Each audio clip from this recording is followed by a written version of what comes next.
Kalau bapak-bapak saya tanya, bapak mau sukses dunia, selamat akhirat? Pasti mau. Banyak orang selamat di dunia, sengsara di akhirat. Anggota DPR di dunia, masuk penghuni neraka di akhirat. Kita mau anggota DPR di dunia, anggota DPR pula di akhirat. Sukses di dunia, selamat di akhirat. 4 rahasianya. Berapa? 4. 1, kata Nabi, utlubul ilm, tuntut ilmu pengetahuan, belajar. Ayat pertama turun, Iqra, baca. Berarti orang Islam mau kenal Islam dengan baik, kalian harus belajar. Contoh,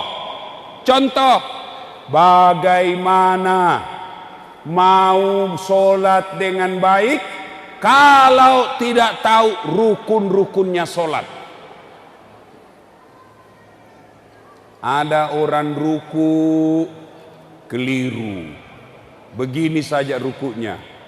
Coba saya praktekkannya. Allahu Akbar. Cepat pula. Allahu Akbar. Namanya solat mapito-pito. Hari itu begitu. Itu sudah salah. Apalagi tumaknina. Sami Allahu liman hamidah. Turun. Tumaknina namanya istirahat sejenak. Bahasa Bugisnya maki nyawa-nyawa. Allah, sami Allahu liman hamidah. Turun sekejap, baru Allahu Akbar. Tapi yang banyak kita praktekkan apa? Sami Allahu liman hamidah. Allah. Bukan itu istirahat kalau kau begini tanganmu. Kenapa dia begini? Tidak ada ilmunya. Ada orang takbir, Allah, begini takbirnya Pak. Allah.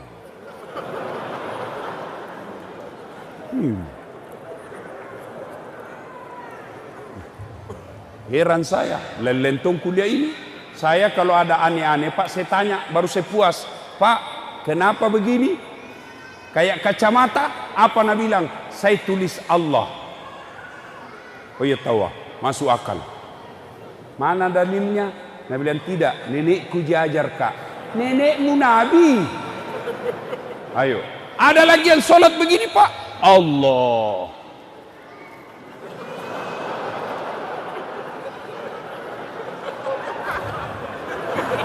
Ada juga saya lihat begitu. Ini semua tidak ada ilmu. Maka Bapak Ibu sekalian, begitu pentingnya ilmu pengetahuan. Ayat turun, Iqra, baca. Dengan catatan, Bismi rabbikal ladzi khalaq, dengan nama Tuhanmu. Baca ilmu pertanian, menjadi insinyur pertanian dengan Bismi rabbikal ladzi khalaq. Baca ilmu tata tubuh, otonomi, badan kita, ilmu kesehatan dengan catatan Bismi rabbikal ladzi khalaq, jadi kau dokter yang beriman. Baca ilmu tentang kepolisian dengan catatan jadilah polisi yang beriman. Harus punya ilmu. Kalau tidak punya ilmu, susah kita belajar, sengsara hidup. Contoh, ada anak muda tanya, Ustadz, kalau kita puasa siang, mimpi basah, bagaimana itu Ustadz? Kamu selama ini bagaimana? Saya kalau mimpi basah Ustadz, langsung kubatalkan puasaku. Oh salah kok. Jadi bagaimana Ustadz? Kalau kau mimpi basah, begitu kau bangun, langsung mandi, teruskan puasamu. Mimpi basah, sah. Namanya mimpi. Yang salah kalau kau kreatif sendiri. Nah, salah itu. Bapak-bapak, saya ceramah lagi. Coba itu buktinya orang sengsara tidak ada ilmu. Itu kalau Ramadan siang sampai azan subuh sampai maghrib tidak boleh sama istri. Azan subuh sampai maghrib. Tapi maghrib sampai subuh boleh. Ustadz, kalau begitu bagaimana kalau malam Ramadan Ustadz? Pengantin baru. Apakah selesai begitu? Begitu maksudnya. Mengerti mak kita? Jangan kita lalu porno. Paham maki? Ya. Kalau sudah begitu Ustadz, apakah langsung mandi? Tidak. Terakhir pi baru mandi ki. Bayangkan kalau pengantin baru sudah buka begitu mandi, pulang tarawih begitu mandi lagi, tengah malam bangungi begitu mandi lagi, selesai makan sahur begitu mandi lagi, 4 kali mandi satu malam. Meseko. Kenapa bisa begini? Karena tidak ada ilmu. Maka belajar. Kalau kalian mau sukses, belajar. Mau jadi anggota DPR, belajar. Jangan hanya modal dengkul mau jadi anggota DPR. Sebentar lagi kita milih anggota DPR. Hati-hati milih anggota DPR. Jangan pilih kalau dia dongo. Sebentar lagi kita milih presiden, jangan pilih kalau dia dongo. Lain ditanya, lain jawab. Kelihatan itu kalau bego orang. Bego itu.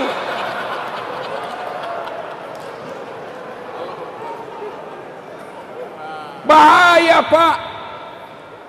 Kita umat Islam, ingat Snokhorgronya bilang, silakan orang Islam kalau mau sholat fasilitasi, bikinkan masjid.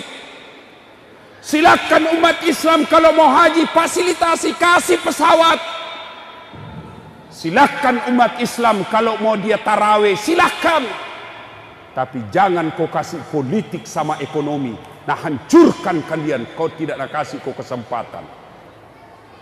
Maka timbullah kita, diajarkanlah kita apa mitos, slogan yang mengatakan jangan kau urus politik, politik itu kotor, tidak usah ikut politik, politik itu gelap, bego.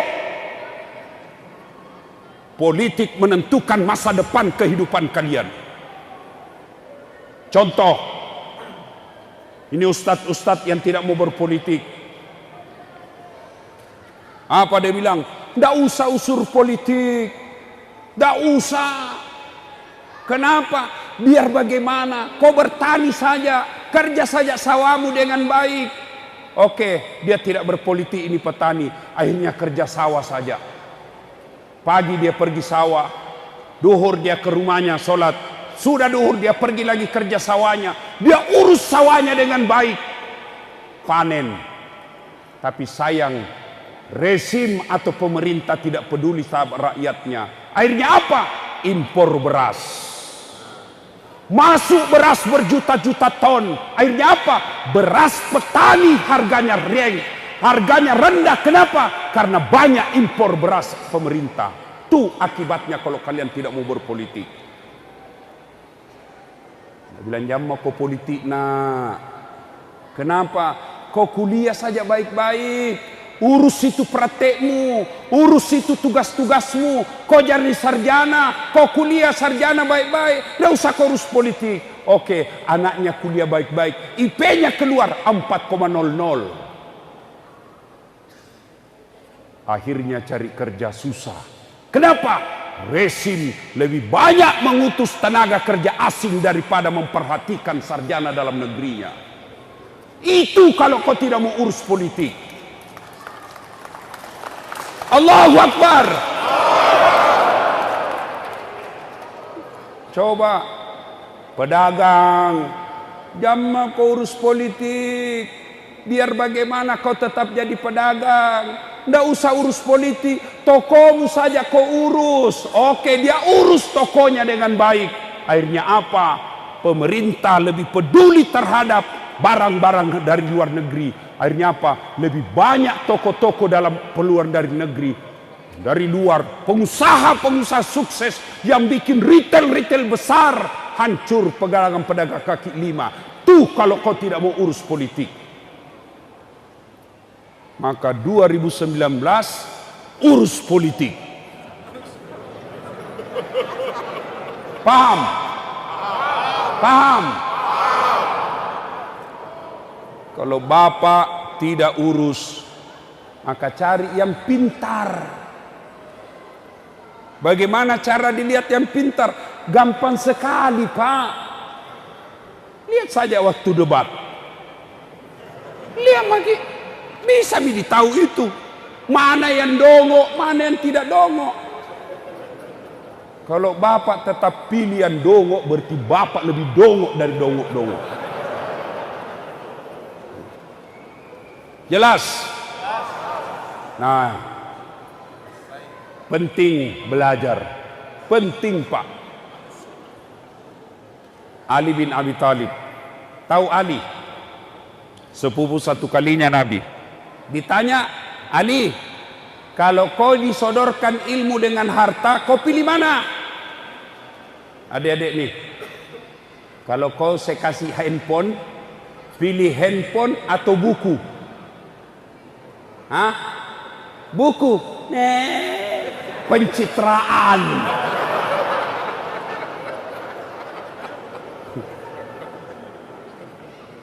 Ali, kau pilih mana Ali? Harta, ilmu? Ali bin Abi Thalib menjawab, saya pilih ilmu. Kenapa? Ada 3 kelebihan ilmu dibanding harta. 1, harta kamu yang jaga, ilmu dia jaga kok. Contoh, ada uang 10 juta, kasih masuk belik-belik. Kasih masuk tuan tak 10 juta di belik-belik, baru digembok. Sudah itu belik-belik, dikasih masuk di lemari, digembok lagi tu lemari. Berapa mi gemboknya?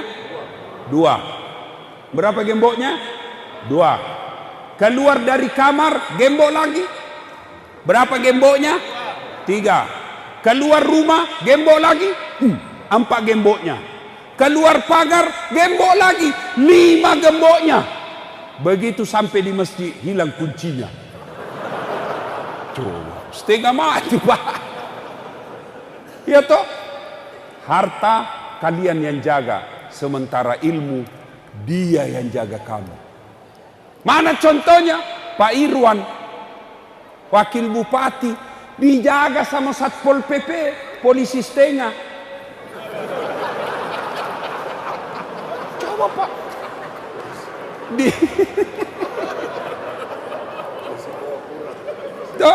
Di rumah beliau ada Satpol PP. Pergi lagi dikawal sama Satpol PP. Kenapa? Karena jadi wakil bupati. Kenapa jadi wakil bupati? Karena cerdas. Tidak mungkin jadi wakil bupati kalau pelangap-pelongo. Yo, harta kamu yang jaga, ilmu dia yang jaga kamu. 2 kelebihan ilmu. Dengan harta belum tentu kau dapat ilmu, tapi dengan ilmu kau dapat harta. Saya ulang, dengan ilmu kau dapat harta, tapi dengan harta belum tentu kau dapat ilmu. Contoh, ada di kampungku kaya sekali, banyak tambaknya, tapi tidak tahu membaca. Diajarlah membaca sama anaknya, tapi itu buku ada gambarnya supaya gampang mengerti. Nah suruh eja Pak, PEP tambah P, PEP, SO, SO, PEPSO, DE dan T, apa bacanya? Odol. Karena lihat gambarnya. Coba, banyak uangnya ini tapi beleng-beleng. Sampai di Makassar, diajak jalan-jalan sama anaknya, masuk ke mall. Tahu mall? Tahu mall Pak toh? Pasar besar. Tiba-tiba masuk mall, ada tangga lift. Tahu tangga lift? Tuh naik turun. Begitu terbuka pintunya nak ejai. OPP, open. Wih, besarnya pembikin kuenya ini. Nah bayangkan opennya istrinya. Tiba-tiba ada orang Cina masuk. Cina kan putih Pak toh. Mau masuk, terbuka pintu. Dia tarik, hajat utama mau pelah. Dia aku masuk, panas. Dia aku masuk. Masuk ini orang Cina, tertutup pintu. Selang beberapa saat terbuka. Keluar orang Irian. Akhirnya dia bilang, ku bilang memang jangan kau masuk. Agus mako. Padahal yang masuk, yang keluar. Ini banyak uangnya, tapi dongo. Maka belajar. Sebaliknya, dengan ilmu kau bisa dapat harta.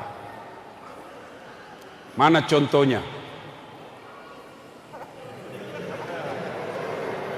Kemana-mana naik pesawat, dibayarkan pesawatnya, dibayarkan hotelnya, pergi tidak bawa uang, pulang bawa uang. Maka dengan ilmu kau bisa dapat fulus. Belajar bos, dengan catatan tadi, bismi rabbikal ladzi khalaq. Karena kalau jadi insinyur tidak pernah ada imannya, maka jembatan dia bisa habisi. Kalau dia jadi kontraktor tidak ada imannya, maka kontraktor itu akan menjadi kontraktor penipu. Belum diresmikan jembatan sudah roboh. Ada kontraktor di sini? Ada? Pernah dengar ceritanya kontraktor di akhirat?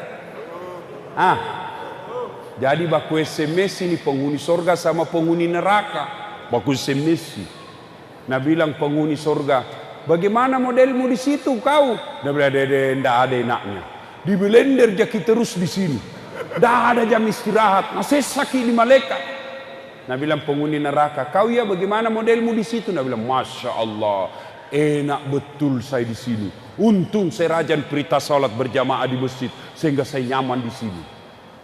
1 laki-laki, 7 bidadari. 7 bidadari Pak, dan tidak pernah kentut. 7 bidadari Pak, tidak pernah kentut, tidak sama istri tak di rumah 14 kali 1 hari.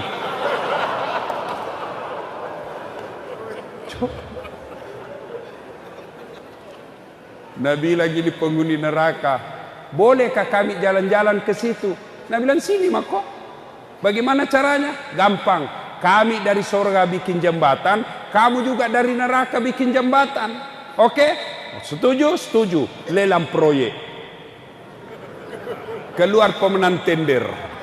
Waktu pekerjaan 3 hari. Hari pertama, proyek dari neraka sudah selesai 50%. Hari kedua selesai 7%. Hari ketiga selesai 100%. Tuntas, efisien, tidak ada masalah. Sampai di tengah, ini proyek dari surga belum mulai. Kenapa ini dari surga belum mulai proyeknya? Teriaklah ini dari neraka. Woi, kenapa itu belum dimulai proyekmu? Kami sudah sampai di tengah. Apa Nabi bilang dari surga?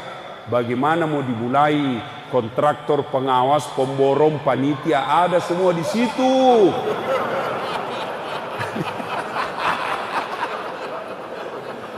Di sini Pak Imam dikasih tidak nak tahu pakai kalkulator, salah hitung ibesnya.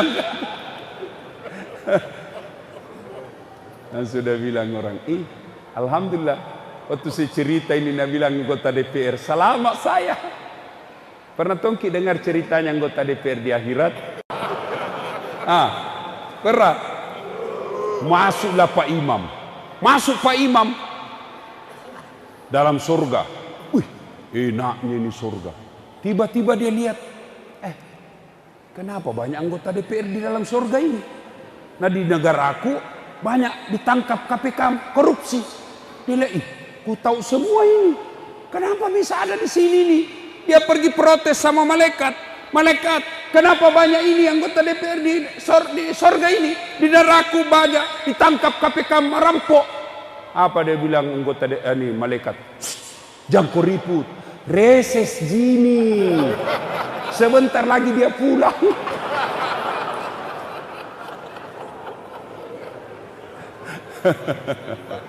Ya Bapak saudara-saudara sekalian, maka belajar.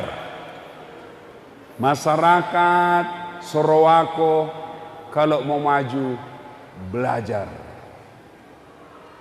Yang kedua, kata Nabi, kalau kalian mau sukses, ahsin kalamaka, haluskan tutur katamu, perbaiki ucapanmu, satunya kata dengan perbuatanmu. Jangan lain kau bilang, lain kau lakukan. Kalian mau sukses, haluskan tutur katamu. Kalian mau sukses, perbaiki bicara-bicaramu. Jangan suka bohong.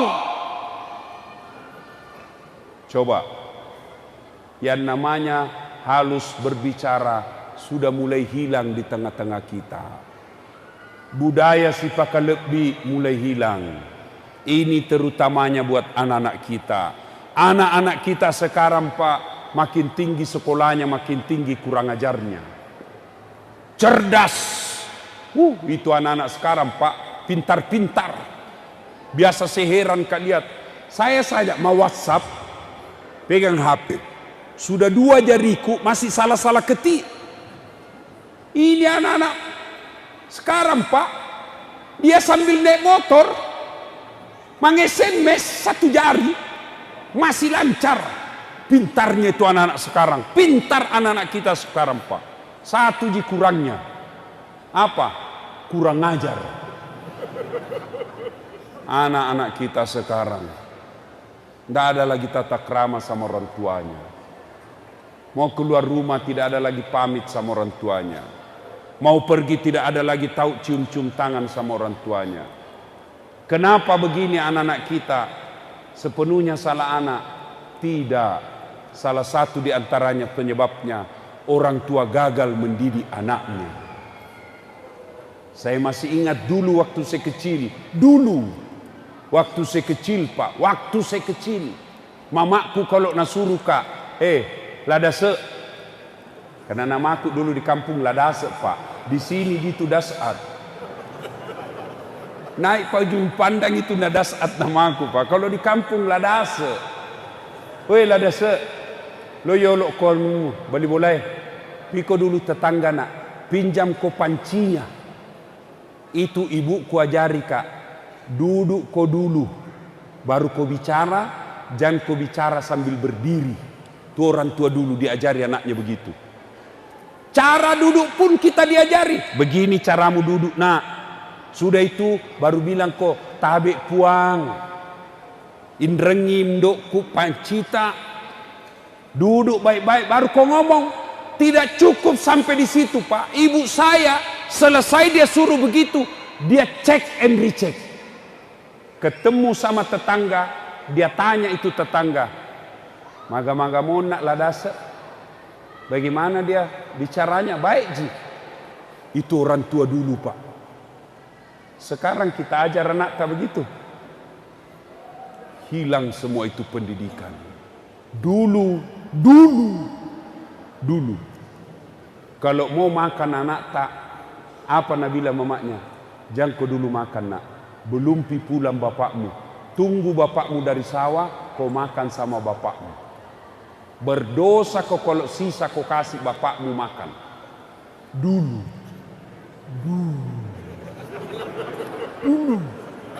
Sekarang anak-anak makan. Sisa matana ikan na simpangin bapaknya. Sisa bekas-bekas tangannya itu nak kasih bapaknya. Makanya anak-anak kita sekarang jauh dari berkah hidupnya. Dulu. Satu kamar 3 di atas tempat tidur. Dulu. Sekarang 1 kamar, 1 anak. Akhirnya apa? Dia tidak punya ikatan emosi bersaudara. Baru dipegang laptopnya, saudaranya bertengkar. Dulu 1 kamar, bertiga di tempat tidur. Akhirnya apa? Mamanya, bapaknya ada mata-matanya untuk anaknya. Mak candringi deku. Kenapa kau tahu? Ku dapat suratnya. Dulu. Kalau minta kiwang, Pak, membayar kah Pak? Apa nak bilang orang tua? Boleh Jina, tapi isi kau dulu itu bak mandi. Sekarang mana itu semua? Dulu. Kalau mau pergi main, apa dia bilang? Mama tak, pergi makona, bawa itu adikmu, tarana ini. Iya toh? Saya itu paling sering. Nah bilang temanku, jangan aku kasih masuk lada, suka menangis adiknya. Nah bilang mamaku, pergi maku main, tapi bawa adikmu menangis, kau kupukul. Akhirnya apa? Kita punya semangat melindungi saudara. Hilang itu sekarang. Jangan heran masalah warisan 200 juta berperkara baku-baku malu di polsek. Siapa yang salah? Orang tua. Kenapa salah orang tua? Lupa didik akhlak, lupa didik agama. Yang dia didik anaknya bahasa Inggris. Kursus kok bahasa Inggris. Apa hebatnya itu bahasa Inggris? Hebat Ustaz. Apa hebatnya? Masih SD pintar bahasa Inggris. Banyak yang begitu Pak. Tidak percaya pikir di Inggris. Itu anak-anak di Inggris Pak, bahasa Inggris semua. Yang ketawa, serius kayak ini. Bahasa Inggris semua Pak, sampai tua lancar. Tapi suruh bahasa Indrekang. Tidak bisa. Bangga sekali kalau pintar bahasa Inggris anaknya. Memangnya kalau mati nanti anak tak berdoa pakai bahasa Inggris? Hah? Oh my God. Please help me my mother.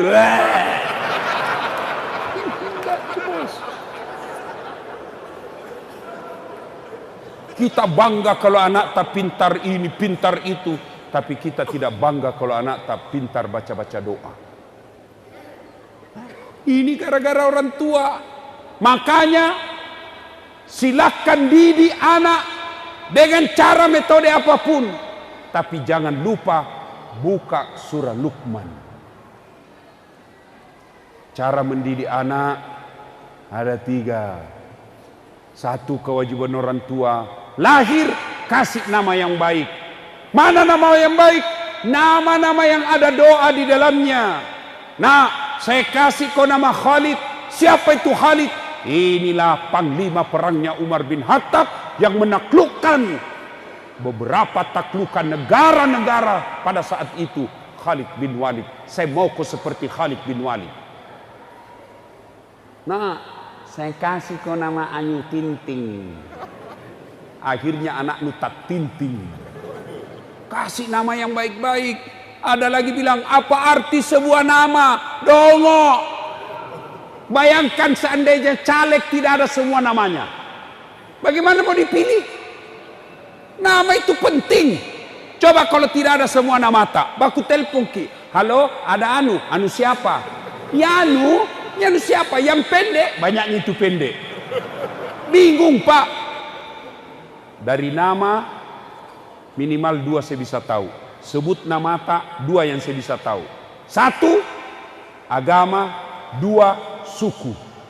Nama Abdul Jabbar 99% Muslim. Nama Bertus Magaluntung non Muslim. Coba. Nama yang kedua saya bisa tahu sukunya. Nama Ambok Dalle. Tidak mungkin Jawa. Mana ada Jawa Ambok Dalle? Tidak mungkin. Piye Mas? Sampean jenenge siapa? Ambok Dalle.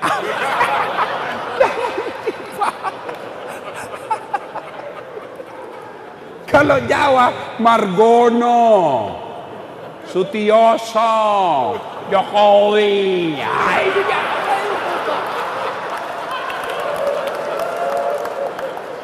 ya toh. Kalau Bugis, ambok dalle. Ambok yang banyak selalu beruntung, ambok dalle. Yang panjang umur, ambok tuo. Yang tidak pernah lolos pilcaleg, ambok sakka. Yang banyak di bengkel, ambok tang. Yang suka beruntung, ambok upe. Yang banyak di toko perhiasan, ambok intang. Tuh, ambok-ambok banyak semua itu tuh Pak. Orang Bugis lah itu. Kasih nama yang baik. Yang kedua, kewajiban orang tua, beri makan. Silakan kasih makan anak. Syaratnya halal dan baik. Jangan kasih makan anak kita barang haram. Kenapa? Kalau kau sering memberi makan barang haram anakmu, maka dia besar akan selalu berpikir yang haram-haram. Maka lihat mereka-mereka yang hasil korupsi dia kasih makan anaknya. Pejabat-pejabat yang beri makan anaknya barang-barang haram, biasanya anaknya pengedar narkoba atau tidak pengisap ganja. Coba makin. Tapi lihat anak-anaknya guru mengaji. Hina bapaknya, kita remehkan bapaknya, diundang ceramah cuma diundang pergi barasanji 1 jam cuma dikasih songkolo. Kadang-kala dijemput berhujan-hujan 1 mantel diduai, dikasih uang 30.000. Kita anggap remeh bapaknya karena anaknya dia kasih makan barang haram. Anaknya yang angkat derajatnya bapaknya. Anaknya jadi jenderal, anaknya jadi pejabat-pejabat tinggi. Gara-gara apa? Bapaknya tidak pernah kasih makan barang haram anaknya. Guru mengaji, apa mau korupsi? Apa mau korupsi guru mengaji? Saya bapakku almarhum guru mengaji Pak. Sampai sekarang masih ada warisannya itu tempat mengaji. Mengaji model kampung. Alepura senaa, alepura wanai, alepuna penau, aiu. Itu zaman dulu Pak. Saya masih ingat dulu waktu kecil. Itu hebatnya itu mamaku sampai sekarang Pak. Usia beliau 84 tahun. Masih ngajar ngaji. Sambil macobek-cobek itu. Salah kok. Malampe iya tuh. Maponcoi salah bacamu. Padahal macobek. Itu zaman dulu. Apa mau korupsi kalau guru ngaji? Saya ingat bapakku pernah saya protes. Kalau guru ngaji dulu kan tidak ada namanya tunjangan. Apa tunjangannya? Cerak. Bawa ayam. Baru masuk bawa ayam. Dipotonglah itu talinya. Baru pura-pura kasih merah. Modus. Itu orang dulu kasihan. Nah dapat Al-Fatihah, cerak lagi, bawa lagi ayam. Dapat Iqra, cerak lagi 3 kali nih. Naik Quran besar, cerak lagi. Sampai di tengahnya, cerak lagi. Sampai dapat lugas sajadah, cerak lagi. Hatam, cerak lagi, 7 kali cerak.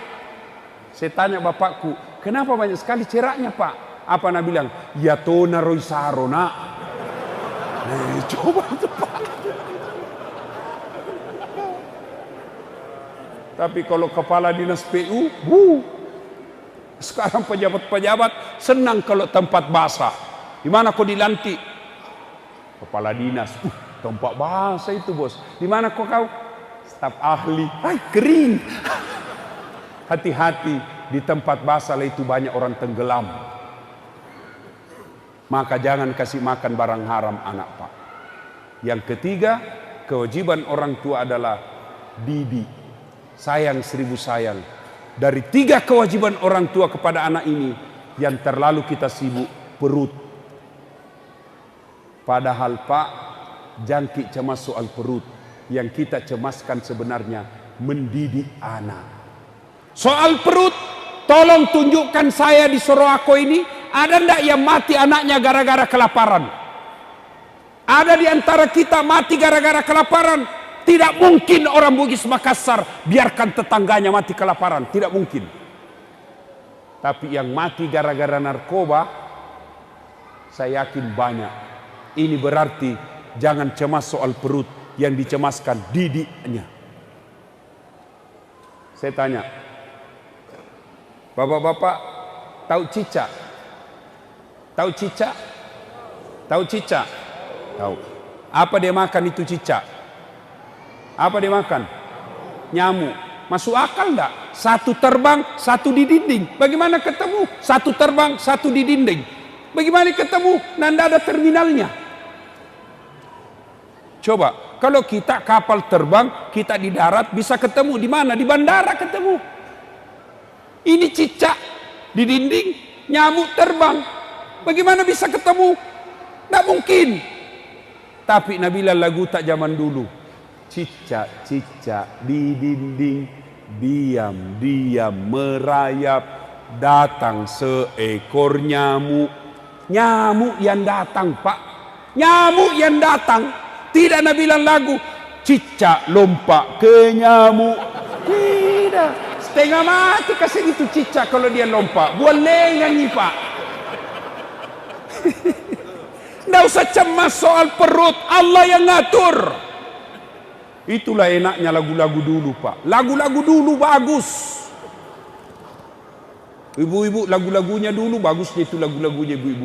Pulangi suaminya, nah sambut lagunya Umay Rama.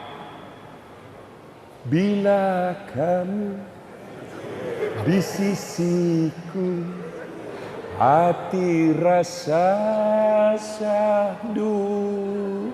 Tenang perasaannya suaminya. Marah lagi suaminya, menyanyi lagi.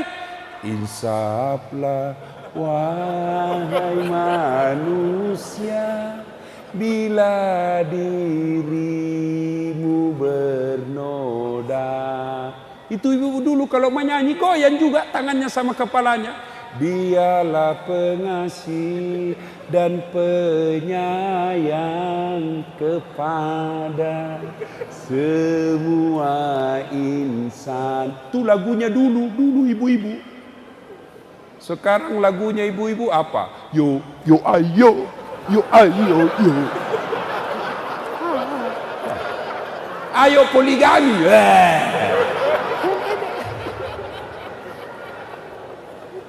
Kita dulu waktu tak muda, lagu-lagunya juga bagus, Pak.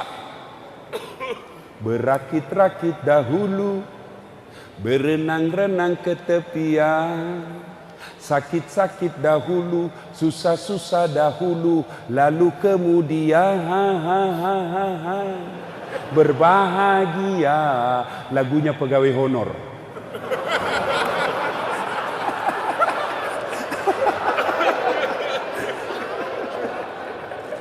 Nah, ibu bapak saudara-saudara sekalian. Ya, yang kedua, ya, ahsin kalamaka, haluskan tutur katamu, didik anak-anak kita berbicara yang baik, tahu dia sopan santun. Yang ketiga, kata Nabi, kalau kalian mau sukses, silul arham, sambungkan persaudaraan, jangan kalian berpecah belah.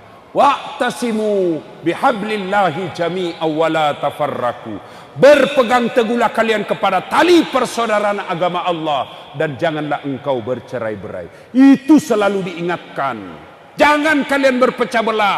Silakan berbeda pilihan, silakan berbeda partai, silakan berbeda ormas, tapi jangan kalian berpecah belah. Apalagi di tahun pilpres sekarang, jangan kalian berpecah belah. Hindarkan dulu perbedaan ormas, tinggalkan perbedaan baju, tinggalkan perbedaan partai. Mari satukan kekuatan Islam untuk membela agama Allah.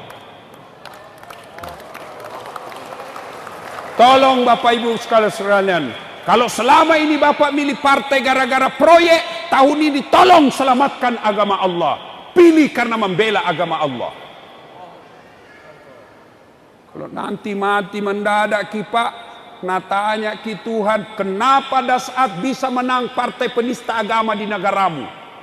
Saya bilang sudah miku kasih tahu Tuhan, dia tonji kepala batu. Mana itu kepala batu? Seret ke sini. Dapat mau kok. Si mau kok. Bapak saudara-saudara sekalian, jangan berpecah belah. Wa'tasimu bihablillahi jami'an wa la tafarraqu. Mari rapatkan Pak. Satu yang paling ditakuti orang yang tidak senang dengan Islam.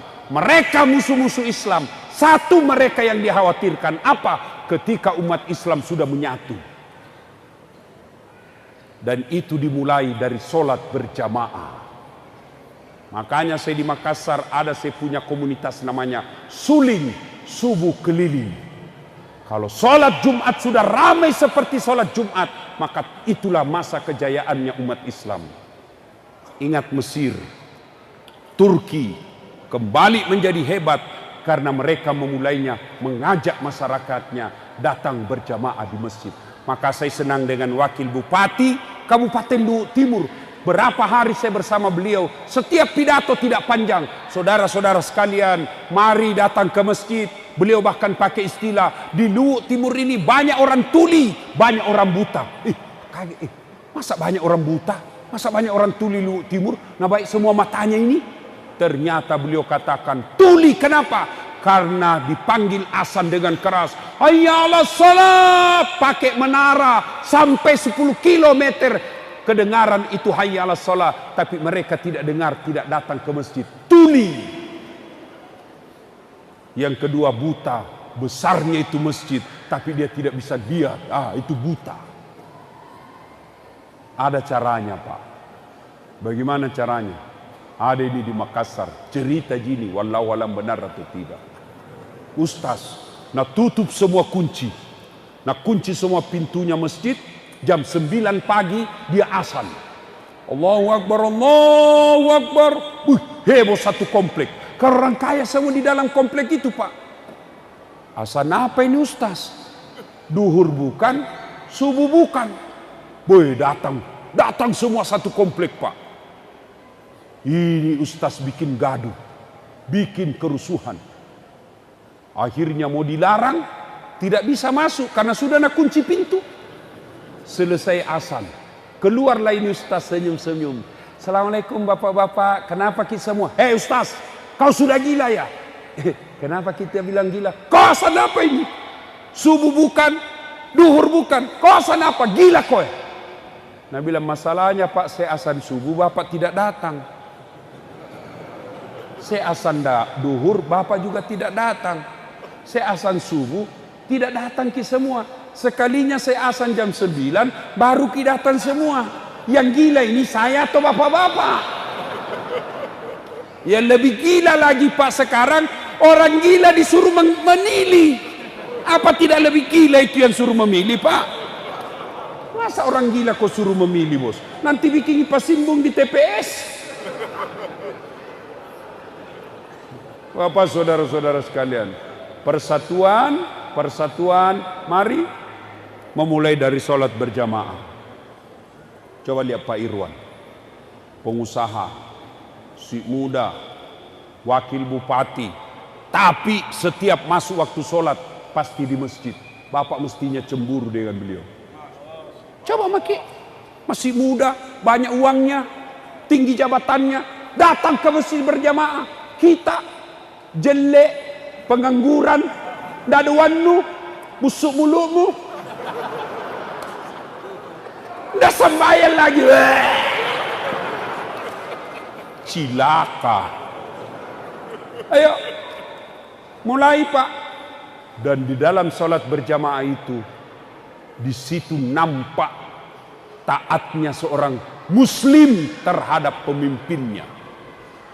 Tidak usah tuduh kami ini tidak taat kepada pemimpin. Lihat kami dalam sholat berjamaah. Lihat kami dalam sholat berjamaah. Begitu imamnya bilang Allahu Akbar, semua taat sama pemimpinnya. Kalau imam ruku, mereka ruku semua. Imam sujud, mereka sujud semua. Itulah taatnya orang Islam terhadap pemimpinnya. Tapi hati-hati, ketika pemimpinnya salah, ditegur Pak. Mestinya ini kita, negara ini belajar dari cara berjamaahnya orang Islam. Milih pemimpin, tidak boleh sembarang jadi imam. Jadi jamaah boleh saja siapa jadi jamaah. Mau orang pintar boleh jadi jamaah. Orang bego boleh jadi jamaah. Orang tinggi pangkatnya boleh jadi jamaah. Orang cerdas boleh jadi jamaah. Tapi jadi imam, tidak boleh orang sembarang. Kenapa? Karena kalau salah imam, kacau jamaah.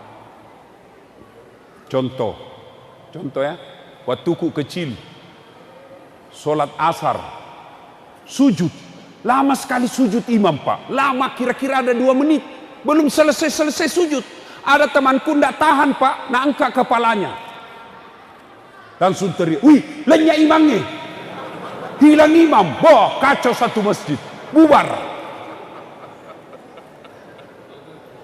Ditanya oleh ini Pak Imam, kenapa kita tinggalkan jamaah? Apa dia bilang? Saya kentut nak. Metu Kak.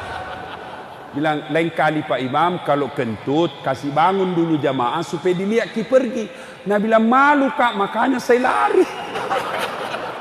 Kacau Pak. Maka menjaga persatuan itu, belajarlah dari sholat berjamaah. Alhamdulillah saya lihat ini Pak, beberapa tahun setiap saya datang ke sini Pak, selalu ramai ini masjid. Alhamdulillah ya. Jaga persatuan. Yang ketiga, yang keempat, kata Nabi, jika kalian ingin sukses, as-sadaqatu, bersedekahlah. Orang kaya bantu yang miskin. Sedekah dengan cara apa?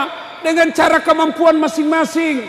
Nih, ada masjid misalnya dibangun, sedekah dengan kemampuan kita masing-masing. Yang jadi bupati, wakil bupati, camat, kapolres, kapolrek, silahkan bantu dengan jabatannya. Dengan cara apa? Mudahkan izinnya, jabatan. Polisi jaga pembangunan, kalau ada kerusuhan kita yang lindungi. Itu namanya membantu, bersedekah dengan jabatan kita. Saya bukan bupati, saya bukan pejabat, tapi saya orang kaya, maka bantu masjid kita, bantu sesama kita dengan cara apa? Bersedekah dengan duit. Itu sedekah Pak. Allah sedekah. Saya bukan pejabat, saya tidak punya duit. Bantu dengan cara apa? Tenaga. Karena saya tidak banyak kerja, maka saya banyak waktuku, saya datang menjadi tukangnya masjid. Saya sedekah dengan tenaga. Saya bukan pejabat, saya tidak punya uang, saya bukan tidak bisa bantu. Bantu dengan apa? Tapi saya punya ilmu, cara desain. Maka bantu dengan cara apa? Ilmumu. Kau bikin undangan, kau bikin desain-desainnya. Itulah cara membantunya. Saya bukan pejabat, saya bukan orang kaya, saya tidak punya waktu angkat-angkat barang, saya juga tidak punya ilmu. Bagaimana cara membantunya? Diam. Jangan kau banyak bicara. Ada juga itu begitu Pak, tidak pernah datang di masjid jamaah, tidak pernah nyumbang. Makok bawa nolah cilaka. Ya mega bicaramu. Ada juga yang begitu Pak. Nah, bersedekah dengan kemampuan kita. Dan demi Allah, tidak ada orang satupun yang bangkrut gara-gara bersedekah. Percaya itu Pak. Tidak ada orang yang bangkrut gara-gara bersedekah. Kenapa saya miskin Ustaz? Karena malas bersedekah. Coba saya hanya, ya Ustaz, penghasilan saya paling 50.000 satu hari. Bersedekahlah meskipun 1.000 rupiah tiap hari. Saya tidak punya duit Ustaz. Sedekahlah dengan apa? Tenagamu. Bapak-bapak mau bersedekah di masjid, tidak bisa bangun masjid, tidak bisa sumbang sedekah dengan semen, sedekah dengan sandal jepit. Beli sandal swallow 10 pasang, bawa ke masjid. Antara masjid dengan toilet dipakai orang, itu sedekah. Nah, curi orang urusannya, yang penting kita sudah bersedekah. Toilet kotor Ustaz, sedekah dengan cara apa? Kapur barus. Bawakan itu kapur barus di masjid, itu sudah sedekah. Mari bersedekah, maka Allah akan angkat derajat kalian. Ibu bapak saudara-saudara sekalian, inilah 4 resep jika ingin mencapai kejayaan. 1, tuntut ilmu pengetahuan. 2, haluskan tutur kata kalian. 3, pelihara persaudaraan. Yang 4, ada rezekimu, bersedekahlah. Apalagi kalau kalian caleg, bersedekahlah. Sedekahnya bukan duit. Sedekahnya dengan apa? Jelaskan visi misimu, itu sedekah. Rakyat jangan memeras caleg. Caleg jangan bodoh-bodohi rakyat. Kita juga Pak biasa keberatan, jengkel kalau lihat orang korupsi di televisi, tapi kita yang memeras mereka sebelum mereka jadi pejabat. Diundang sosialisasi, ayo mari pemaparan saya, visi misi saya. Apa kita bilang? Wani piro, ada di ongkos perjalanan. Ini bapak yang rusak negara kita. Malah tulis di kompleknya, siap menerima serangan fajar. Pada hancur Pak. Nah ibu bapak saudara-saudara sekalian, inilah tausiah kita, mudah-mudahan ada manfaat. Terima kasih Pak Wakil Bupati yang menghadirkan saya, Ibu Dokter yang mengundang saya datang ke tempat ini. Mudah-mudahan ada manfaat. Luar biasa Pak Bupati, Pak Wakil Bupati, setiap mengundang saya datang ke sini Pak, ya ada penyiksaan ringan-ringan. Tas satu hari tak 4 ceramah Pak. Hari ini saya 4 kali konser Pak. Konser tunggal. Luar biasa. Tapi saya senang. Kenapa? Karena banyak tong honornya kalau banyak acara. Ibu bapak saudara-saudara sekalian, sebelum saya akhiri, saya mau kasih hadiah khusus. Hadiah khusus buat kita. Pak, tidak ada kekayaan paling berharga selain anak yang baik agamanya. Kira-kira kalau bapak mati, siapa doakan kita? Ibu-ibu, kalau besok-besok ibu mati, siapa doakan ki? Bapak-bapak, siapa doakan ki ketika meninggal ki? Istri tak? Ngambil pacar barunya. Bapak sudah dikubur, istri tak tidur sama suami barunya di tempat tidur tak, yang dicicil puluhan tahun. Siapa yang doakan ki? Anak. Maka Pak, kalau bapak mau tahu masa depan tak di akhirat nanti, lihat anak tak sekarang. Kalau dia pukul 4:30 bunyi gerendel rumah, siapa itu? Oh, ternyata anak bungsu tak mau pergi berjamaah ke masjid. Kaya maki Pak. Dia pergi main bola 3:30. Begitu 5:30, buru-buru pulang, mandi, ambil gamisnya, mau sholat berjamaah ke masjid maghrib. Bapak sudah kaya itu Pak. Biar mi bapak tidak ada pekerjaan pasti. Tapi anak tak begitu, sogi nih Pak. Nah, punya anak seperti itu tentu kita inginkan semua. Allah kasih salah satu jalannya. Banyak-banyak doakan anakmu. Doanya ringkas. Ayo kita baca sama-sama. Allahumma Rabbi habli minas salihin. Allahumma Rabbi habli minas salihin. Itu nih kita baca setiap selesai kita sholat, ya. Kita kasih bangun anak tak, bisik-bisik telinganya, Rabbi habli minas salihin. Nak, bangun kau nak. Ya Allah, berikan saya anak yang soleh. Kita sampo anak tak, kasih mandi, usap-usap rambutnya, Rabbi habli minas salihin. Ya Allah, berikan hamba anak yang soleh. Kita suap anak tak, Rabbi habli minas salihin. Ya Allah, berikan hamba anak yang soleh. Kita kasih minum anak tak, barak kaki itu air, bacakan salawat 11 kali, lalu doakan Rabbi habli minas salihin, kasih minum anak tak. Apa itu mak? Saya doakan kau jadi anak yang soleh. Senang kita sebagai anak. Ada kemenakanku Pak, sudah mau maghrib masih main bola futsal di lapangan. Fatur, sudah mina, mau maghrib berjamaah di masjid sama om. Sedikit lagi om, cepat mako. Sedikit lagi, kutunggu mi. Sekalinya azan maghrib masih main bola. Ustadz Dasat masuk lapangan. Saya bisik telinganya, Rabbi habli minas salihin. Langsung menangis Pak, menangis. Heran semua orang lihat, jago na tahu Pak Ustaz. Nabi si jika manakannya na menangis, dia tidak tahu telinganya saya bisi, tanganku dibawa makan jiki.